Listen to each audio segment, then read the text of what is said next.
Hello everyone, let's try to solve this question from the chapter light based on the concept refraction and refractive index.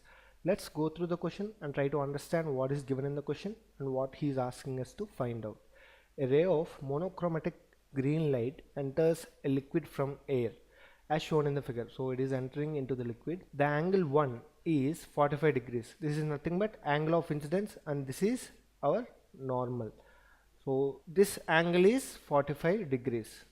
What else is given? An angle 2 is 30 degrees. So angle of refraction, angle 2 is 30 degrees.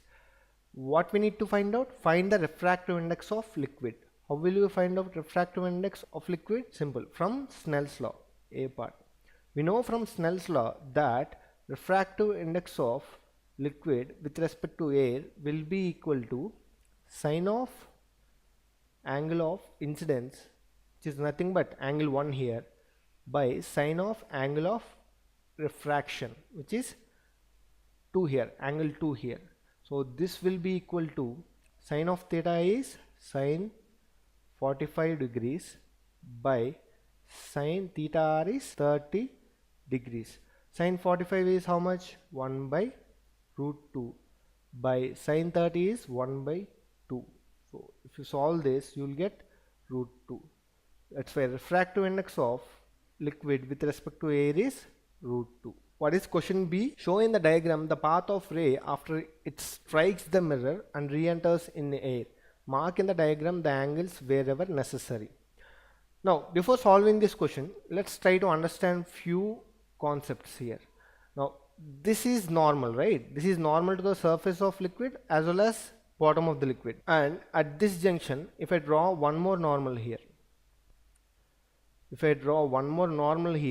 and mark it as n dash. Now this n dash and n, both these normals are parallel. Why? Because both are normal to a single line, so that's why n is parallel to n dash.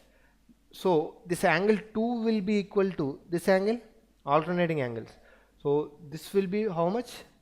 30 degrees, right? After reflection, what will happen at the plane mirror? After reflection, it should make an angle of 30 degrees, right? Why? Because angle of incidence should be equal to angle of reflection. So this should be also 30 degrees. Now this angle is 30 degrees. What else? At this point, if I draw one more normal, which is n double dash, this angle should be how much?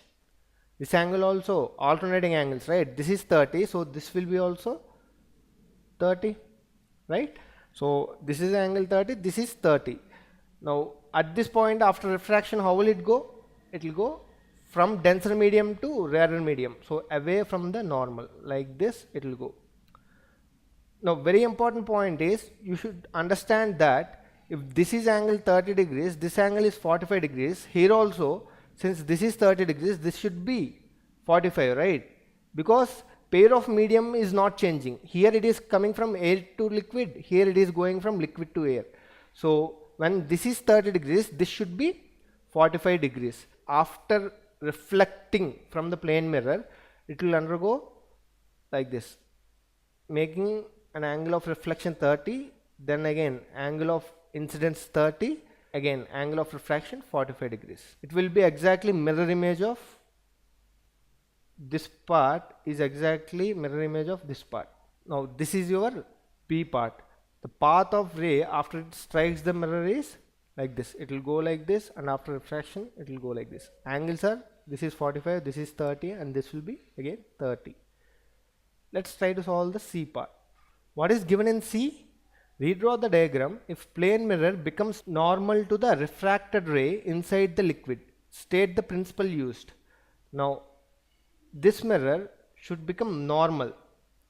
This plane mirror is like this, so initially it was flat, now it is at an angle such that this is 90 degrees, this angle is 90 degrees. Now try to understand this. What will be the angle of incidence here? Angle of incidence will be 0, right? Why?